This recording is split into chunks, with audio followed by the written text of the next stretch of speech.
Hola a todos, bienvenidos a Calamares en su tinta. Este espacio, ya saben, para que hablemos de historia y de historias, para que hablemos de personajes raros y curiosos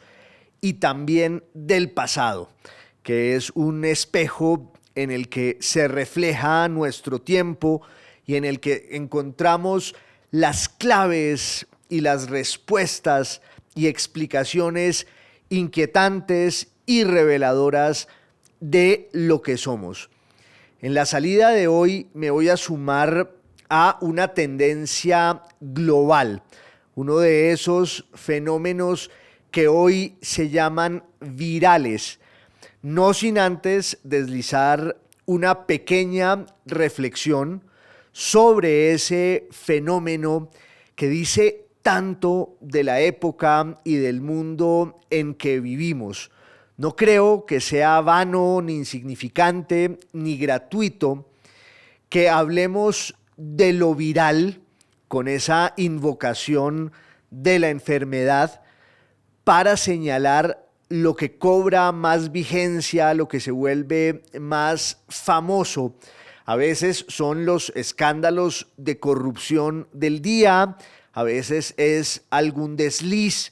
una metida de pata, una mala palabra, a veces es un chiste, a veces es el humo envasado que empieza a recorrer de boca en boca y de mano en mano. Hace unos años todos nos trenzamos en la polémica del color aparente de un vestido que por una ilusión óptica no sabíamos si era de un color o de otro. Eso pasa con lo viral. Hace unos días, un creador de contenidos, como se dice hoy, que se llama Artur Hulu,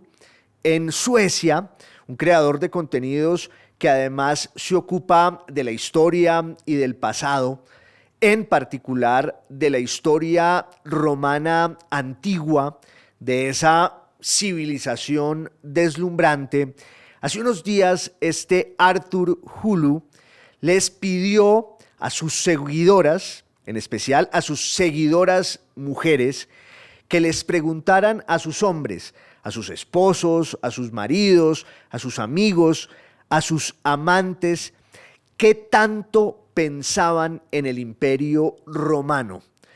con qué tanta frecuencia volvían la mirada atrás, más de 2 milenios, para recobrar la obsesión de Roma y del imperio. Fue una especie de chiste y experimento sociológico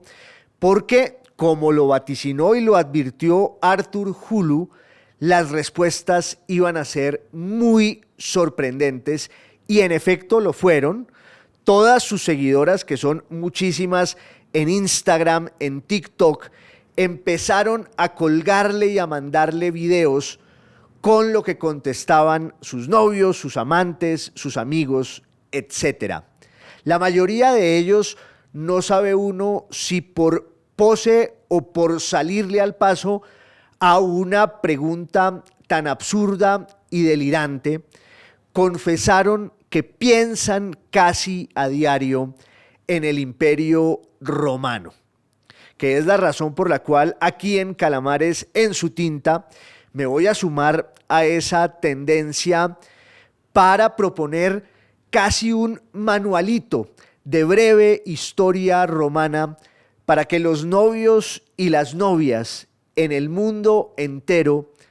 puedan descubrir qué tanto piensan en Roma y su imperio a lo largo del día. En eso que llamamos la cultura occidental, y pongámosle a ese nombre todas las comillas del caso, somos herederos muchas veces sin saberlo ni quererlo de Roma. Eso que llamamos Occidente no es sino la herencia, el legado, el trasunto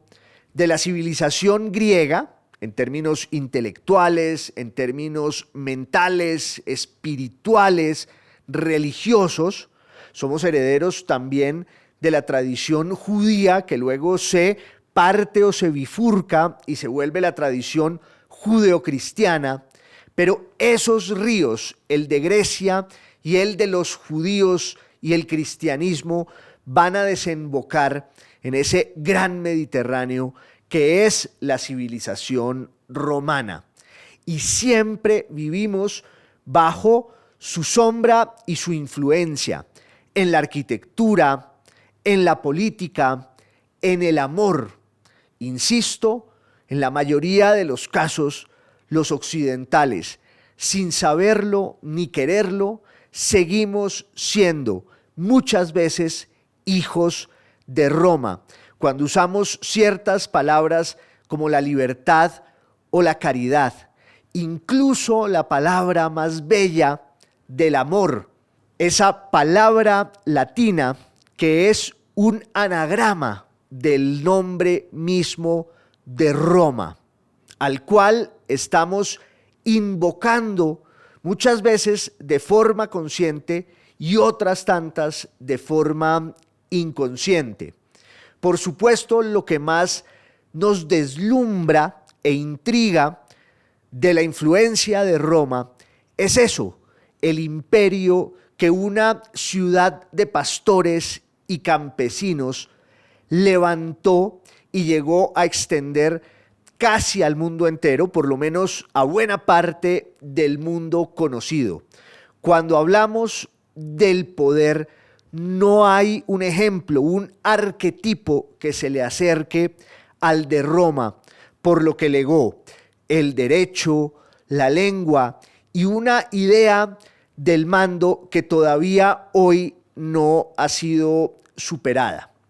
Claro, cuando hablamos del Imperio Romano, tenemos que entender que hay toda una historia que lo antecede, porque la fundación del Imperio Romano, que se da en el año 27 antes de Cristo, es en realidad el punto de llegada, la etapa terminal, diríamos, de la historia romana que se proyecta en el ámbito occidental, en lo que hoy llamamos la Europa occidental, por 5 siglos más. En el ámbito oriental, en el ámbito griego, que luego sería el Imperio Romano de Oriente o el Imperio Bizantino, esa sombra y esa influencia de Roma va a durar 15 siglos más.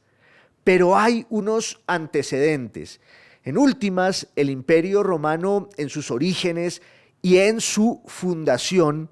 es la concreción, el cumplimiento del sueño político de un personaje al cual nos referimos todos cuando hablamos de la historia romana y del Imperio Romano, que es Julio César. No en vano, su nombre va a ser el símbolo del poder imperial a lo largo de los siglos. Julio César era lo que podríamos llamar un señorito, un hijo privilegiado de una de las familias más tradicionales e importantes de Roma. No era una familia adinerada, pero sí con todos los pergaminos y la tradición para aspirar al ejercicio del poder. Sin embargo, Julio César, por el ímpetu de su talento, de su inteligencia, en un momento dado de su juventud, que fue pasando, obvio, con el tiempo, se puso del lado de las causas populares, de eso que uno podría llamar una visión progresista de la historia romana, aunque ahí hay que deslizar también unos asteriscos, unas notas de pie de página, porque hablar del progresismo, de la izquierda, de la derecha, del conservadurismo, es anacrónico, es inapropiado. No eran conceptos que existieran en aquel tiempo, pero sí hubo en los siglos finales de la República Romana, y ya hablaremos un poco más de eso, una serie de conflictos políticos, sociales y económicos en los que había distintas tendencias, una más conservadora y reaccionaria y otra más abierta, liberal y progresista. Y esa causa fue la que terminó acogiendo Julio César, que además se revela como un gran conductor militar y político, en lo cual se va a enfrentar a sus enemigos de la aristocracia, se va a enfrentar con buena parte del establecimiento romano, lo va a derrotar en términos militares y va a quedar ya en la lisa, en el partidor, para inaugurar una nueva época que es la del imperio, que es la de la apropiación y el acaparamiento de toda la autoridad y de todo el poder religioso, que en Roma era importantísimo, el poder militar, el poder político. Julio César funda el imperio, en teoría, y de alguna manera abre el camino porque está muy claro que iba a pasos agigantados hacia la tiranía, hacia una forma de la dictadura y el principado en la que él iba a ser el protagonista de una nueva era que se abriera para la vida romana. Eso no ocurrió porque una conspiración justamente senatorial y aristocrática de los enemigos de César desencadena al final su asesinato tan célebre y memorable en el año 44 antes de Cristo. Hay un poema de Jorge Luis Borges que yo quiero leer aquí, que tiene que ver con ese momento de la historia. Se llama justamente así, César, y dice: aquí lo que dejaron los puñales, aquí esa pobre cosa, un hombre muerto que se llamaba César. Le han abierto cráteres en la carne los metales. Aquí la atroz, aquí la detenida máquina, usada ayer para la gloria, para escribir y ejecutar la historia y para el goce pleno de la vida. Aquí también el otro, aquel prudente emperador que declinó laureles, que comandó batallas y bajeles y que rigió el oriente y el poniente. Aquí también el otro, el venidero, cuya gran sombra será el orbe entero. Esa es la sombra del imperio que abre el asesinato, el apuñalamiento en el año 44 antes de Cristo de Julio César y todos sus herederos, en particular su sobrino nieto y su hijo adoptivo, que se llama Octaviano, y que va a fungir primero como el vengador de la muerte de César, el verdugo de los que se ensañaron con su tío abuelo, que lo adopta como hijo y que de esa manera lo señala como su heredero. Pero este Octaviano, que va a ser también un talento político y militar descomunal,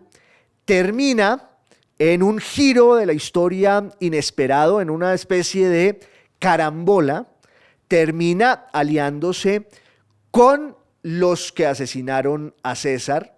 termina pactando con la aristocracia y el Senado, y en una serie de victorias militares en el contexto de la última de las guerras civiles de la República Romana, Octavio va a llegar al poder y va a fundar una idea del poder que es heredera de la que tenía Julio César en su mente, que es la dictadura y el principado. El inicio, la inauguración de ese imperio que con el pasar del tiempo se volverá el modelo y el arquetipo de todos aquellos que han ejercido el poder desde entonces. Si nos remontamos en el río del tiempo y vamos hacia el pasado, ese río del tiempo del que hablaban los poetas, pues nos vamos a encontrar con los orígenes de Roma que son muy inciertos. Toda la historia que antecede a la fundación del Imperio Romano en el año 27 a.C., a manos de Octavio, el sobrino nieto de Julio César y su heredero,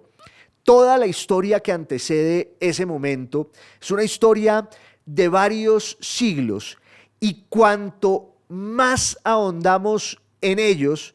pues más se van perdiendo los rastros que nos permitan contar la realidad de las cosas. Eso ocurre siempre con las civilizaciones de la antigüedad, y es que tenemos los testimonios de la historia, tenemos también los ecos que van quedando en el mundo material y que recoge y desentraña la arqueología, pero allí donde un manto de oscuridad y de silencio no puede develar ni la arqueología ni la historia, entra la lámpara del mito. El mito llena en la historia de la antigüedad esas zonas grises, esos vacíos en los que ni los historiadores ni los arqueólogos tienen ninguna certeza. En el caso de la historia romana, el primero de sus mitos, obvio, y acaso el principal de ellos, es el mito originario, el mito fundacional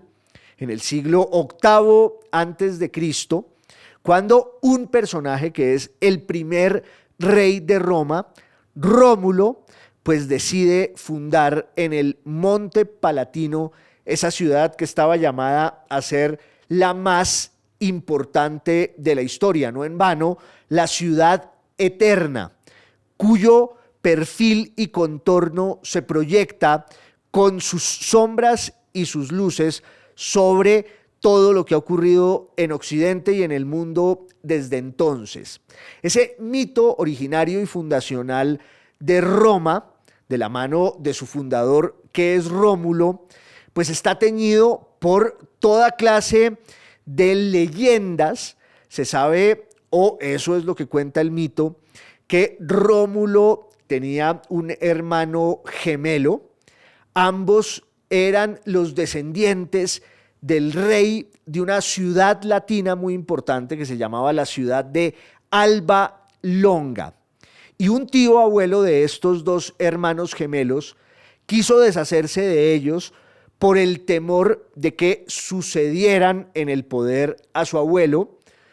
Los iba a matar y, sin embargo, un golpe del destino hizo que sobrevivieran y que, como cuenta la leyenda, los amamantara una loba. Rómulo y su hermano regresan luego a Alba Longa y van a vengar la intriga y la perversidad y la traición de su tío, van a restablecer a su abuelo en el poder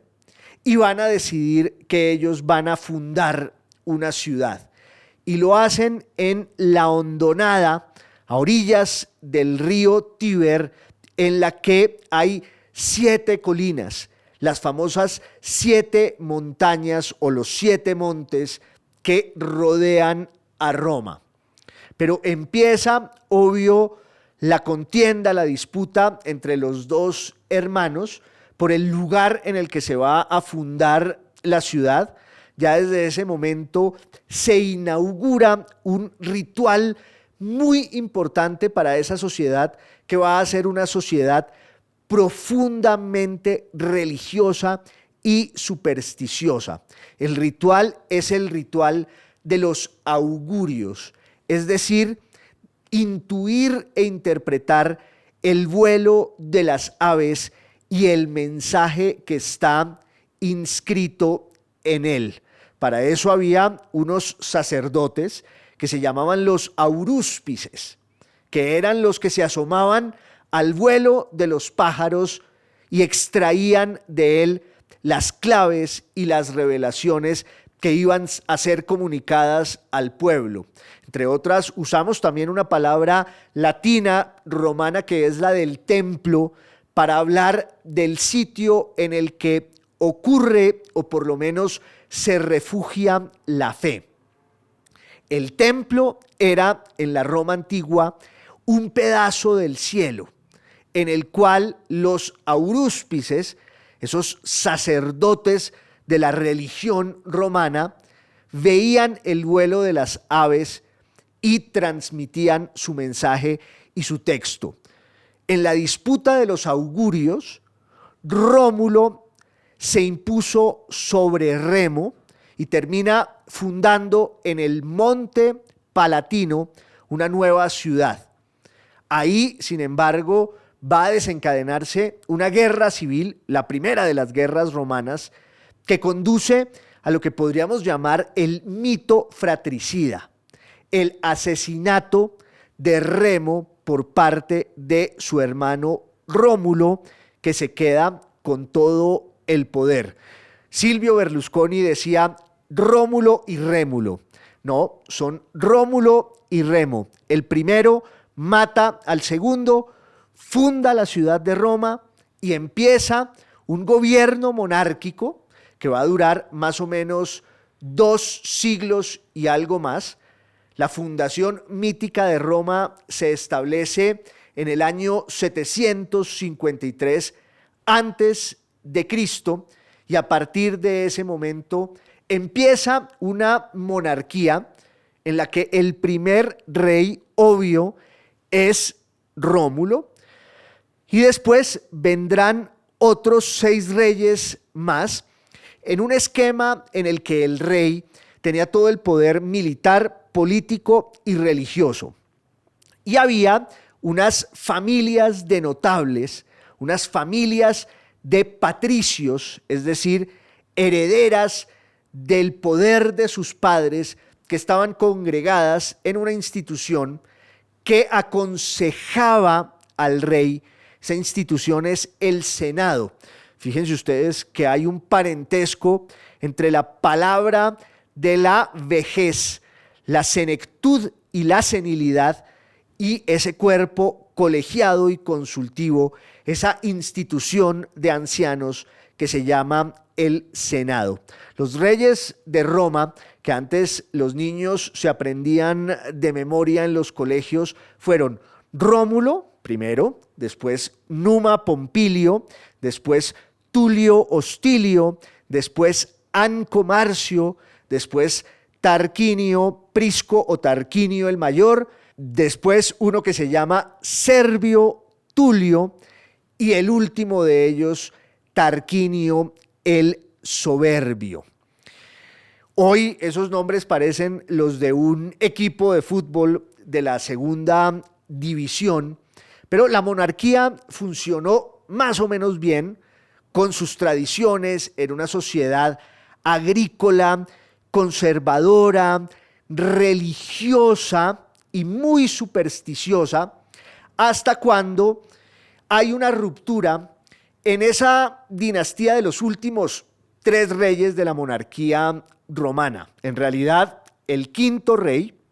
que se llama Tarquinio el Mayor, venía de un pueblo o tenía alianzas con un pueblo que estaba al norte de Roma, que era el pueblo de los etruscos, y que trató de conquistar varias veces Roma, de suerte que hubo ahí una ruptura, porque esa dinastía de Tarquinio parecía la de unos usurpadores que querían llegar con los intereses de los etruscos. Y el último de los reyes romanos, Tarquinio el Soberbio, pues protagoniza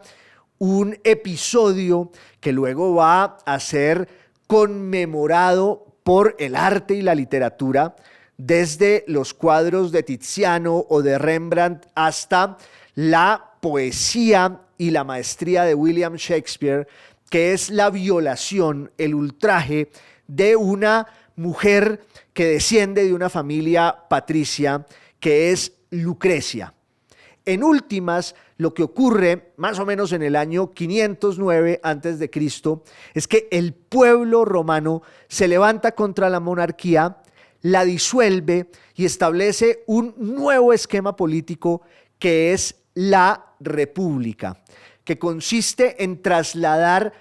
el poder público de las manos del rey a las manos del Senado, que ahora ya no va a ser un cuerpo consultivo, sino una institución en la que residen la legitimidad y la autoridad de Roma. Entonces, en el Senado se van creando una serie de cargos públicos, muchos de los cuales además son cargos electivos que el pueblo vota para que lleguen allí los mejores candidatos. Esa palabra además tenía que ver con la toga que se ponían los aspirantes a los cargos públicos, que era una toga blanca inmaculada, para hacerse notar. Por eso usan los romanos el nombre de la candidez. Cándido en latín quiere decir blanco. Y quien llevaba la toga más blanca se sabía que era un candidato a un cargo público. Esos cargos, que eran una burocracia tupida y aceitada, empezaban por el cuestor, que era un poco un recolector de impuestos y que se ocupaba de las finanzas públicas, el edil, que tenía que ver con el bienestar de las obras, de los edificios, de los templos, luego el pretor, que cumplía unas funciones a veces judiciales, a veces de policía, y estaba después ese cargo importantísimo, quizás el más importante de Roma, que era nada menos y nada más que el del cónsul, una especie de presidente de la República. En realidad eran dos cónsules a los que el Senado les daba el imperio, les daba el mando y la autoridad y la potestad durante un año para que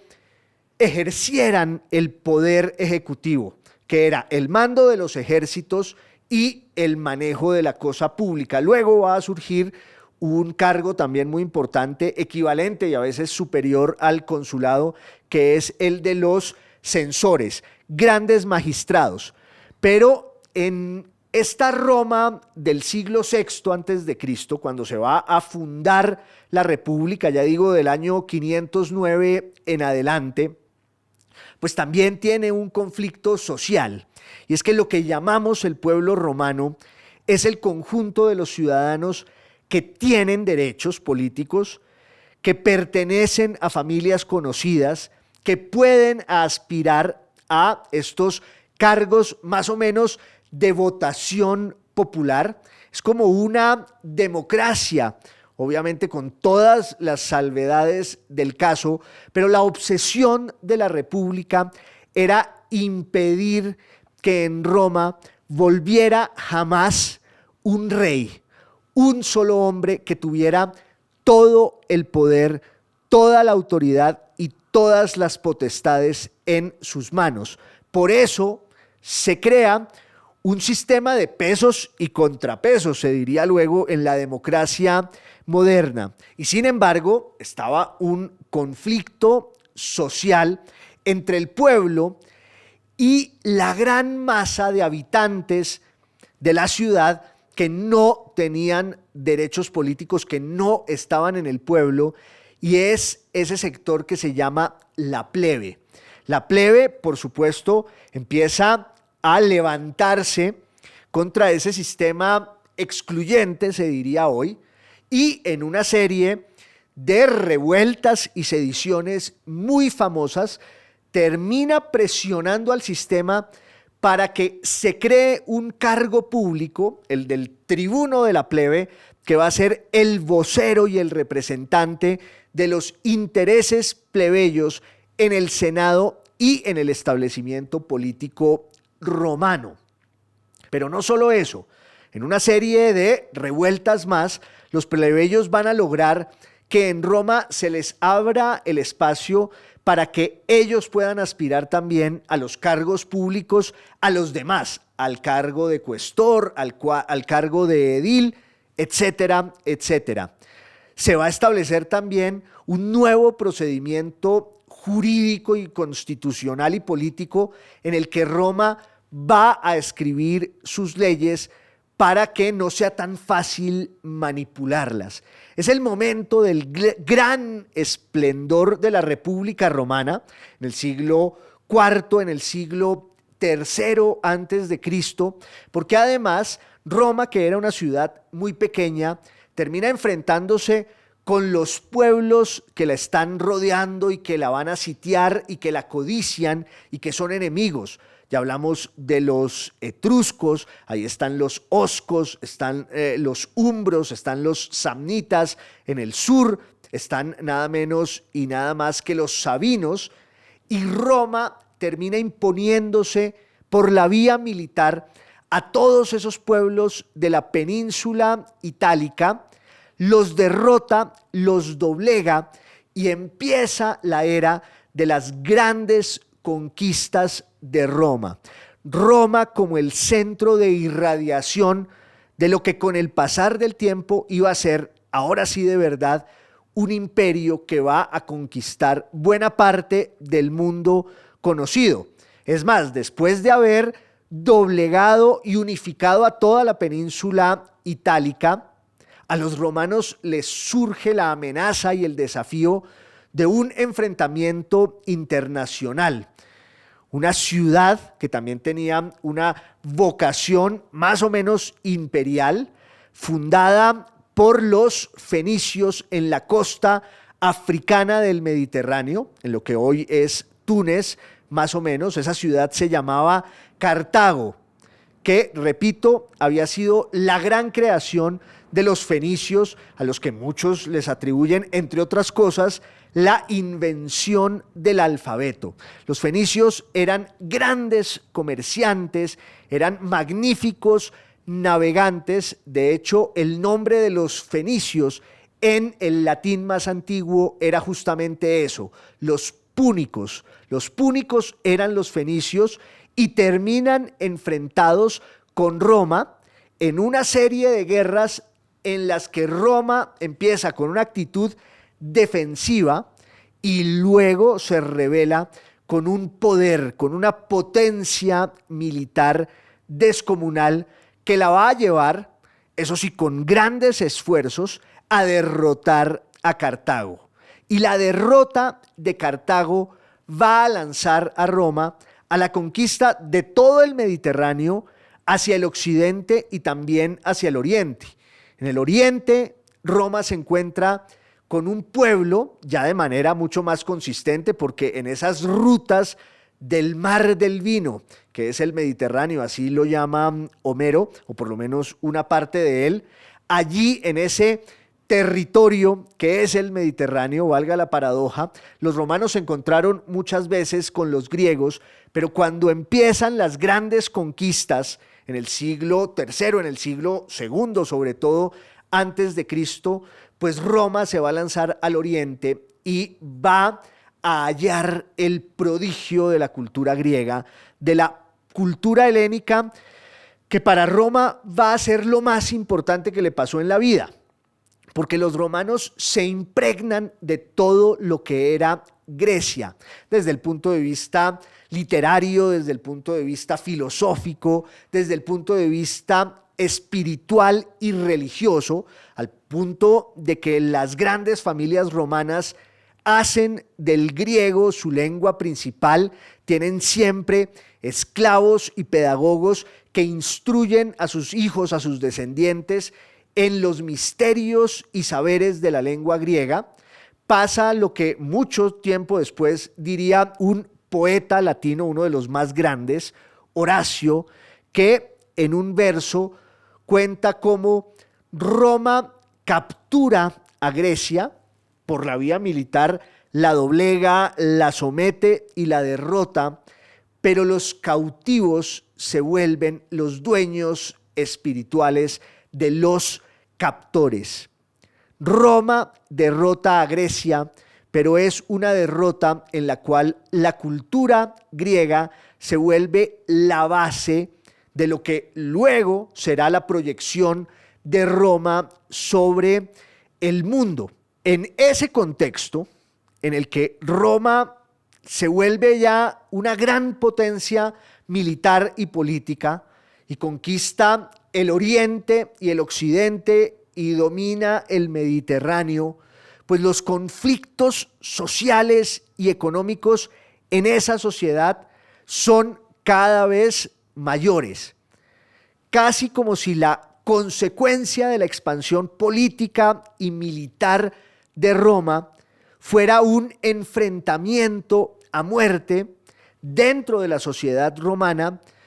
ya no en términos políticos y electorales, por la participación y el acceso de los plebeyos a los cargos públicos. Entre otras, una de las grandes preocupaciones de la República Romana, para que vean ustedes cómo está de vigente ese tema y los orígenes y las raíces que tiene, una de las grandes preocupaciones era la corrupción electoral, lo que en el derecho romano se llamaba el ámbito, que era el escenario tantas veces repetido en esas elecciones de que las urnas ya contuvieran votos antes de que se hubieran abierto las elecciones o que los candidatos compraran sin vergüenza ni empacho los votos dándoles a los electores un almuerzo, un cargo público, también las campañas de difamación, la propaganda sucia. En eso Roma fue también maestra. Hay hasta un libro magnífico que escribió el hermano de Cicerón, el político y orador, que se llamaba Marco Tulio Cicerón. El hermano se llamaba Quinto Cicerón y dejó un libro maravilloso que se llama El Manual del Candidato, en el que están muchas de las fórmulas que todavía hoy padecemos a la hora de la campaña electoral. Pero el problema real en Roma era el de la tierra y era el de la distribución de la propiedad de la tierra. Y en un sector de la aristocracia romana va a surgir toda una tendencia de reformadores, los llamarían algunos traidores de clase, que abogan por la reforma agraria. Desde el siglo II antes de Cristo empieza una disputa política en Roma por la tierra, por la propiedad de la tierra, y por eso que se va a llamar la reforma agraria, que van a abanderar muchos aristócratas que se van acercando a la causa progresista o popular, y eso termina desencadenando una serie de enfrentamientos que llegan al terreno de la guerra, al terreno bélico. Ese adjetivo también es romano, también es latino. Hablamos en latín como ese personaje de Molière que hablaba en prosa sin darse cuenta. Julio César no es sino el último representante de ese enfrentamiento en la sociedad romana y sobre todo en el poder romano, en la aristocracia romana, por la causa conservadora de quienes buscan que se mantengan las cosas como estaban y quienes reclaman una transformación revolucionaria o por lo menos radical de la sociedad para que no haya un levantamiento peor. Julio César, insisto, era el hijo y heredero de una familia muy importante de la vida romana y se vincula con la política y con la guerra y el ejército, en especial al lado de otro gran caudillo allí que se llama Pompeyo. Al principio, hombro a hombro, parten sus lanzas juntos, pero luego, en las grandes conquistas territoriales que se van a ir dando de la mano de estos caudillos militares, va surgiendo el temor de que Julio César, con su prestigio y su carisma, aspire a quedarse con el poder absoluto y la revolución sea ya no solo la repartición de las tierras nuevas, sino también una modificación para siempre de la estructura del poder romano y sobre todo de aquello que buscó siempre la República, que era impedir que volviera a surgir un rey, un monarca. Las intrigas empiezan a campear y a florecer, como siempre en todas las sociedades, y se da un enfrentamiento entre los dos amigos y socios de la víspera, entre Pompeyo y Julio César, y en ese enfrentamiento Julio César se impone con su talento de guerrero, con su talento militar, gana una serie de batallas y después de ganar esas batallas, después de haber cruzado el río Rubicón, como se decía entonces, que era el punto de no retorno para entrar a Roma, Julio César queda ya como un dictador que va camino a la tiranía absoluta, a la apropiación de todos los poderes, el poder político, el poder militar, el poder religioso. Y por eso, en últimas, se da la conspiración, la intriga que lleva al asesinato de Julio César en el año 44 antes de Cristo, y después de esa lluvia feroz de puñales a las afueras del Senado romano, quien hereda su poder primero para vengar su muerte es su sobrino nieto y su hijo adoptivo Octaviano, que muy joven resulta ser un político descomunal y también un gran guerrero. Octavio va a protagonizar una guerra civil nueva en la que se va a enfrentar, oh paradoja, con muchos de los socios y amigos y seguidores de César en la víspera, y en cambio va a estar más cerca de los que prohijaron el asesinato de César. Y gracias a las victorias militares de Octavio, sobre todo la victoria en Actium, en Grecia, contra Marco Antonio, que era un grandísimo caudillo del partido de Julio César, que además cae en brazos de Cleopatra, esa reina en el Egipto helenístico de los Ptolomeos, que había sido amante también de Julio César, con el cual tuvo un hijo. Julio César quemó la biblioteca de Alejandría, que en una obra de teatro de George Bernard Shaw, alguien le increpa a César que esté quemando la biblioteca de Alejandría, porque allí está toda la historia universal, y él responde: sí, pero es una historia de infamia. Pues su amigo y socio Marco Antonio le lleva a Cleopatra para reparar los estragos de la dominación romana, la biblioteca de Pérgamo, que además tenía ese nuevo atributo, el papel hecho en la piel de los animales, que vamos a llamar el pergamino. Octaviano va a derrotar a Marco Antonio y se vuelve el fundador de una nueva idea del poder, en la que él, como dictador, como emperador, como príncipe, reedita la monarquía, clausura la república, se adueña de todos los atributos y todas las potestades, y funda además una estirpe en la que el poder va a heredarse. La dinastía Julia Claudia, la primera dinastía romana en la que está un descendiente de Octavio y de Julio César, entre otros, que se llama Calígula, que, como cuenta Suetonio y también lo cuenta Dion Casio, llegó a nombrar cónsul del imperio a su caballo, que se llamaba Incitatus. Hay un autor francés magistral, un autor maldito, que se llama Louis Ferdinand Céline, acaso el más grande escritor de la lengua francesa en el siglo XX, que tiene una frase contundente y aplastante: felices quienes fueron gobernados por el caballo de Calígula. Para todos los novios y las novias del mundo que piensan a diario en el Imperio Romano, esta salida en Calamares en su tinta, que es podcast, es video podcast y es radio. Hasta la próxima, y les mando a todos un gran abrazo.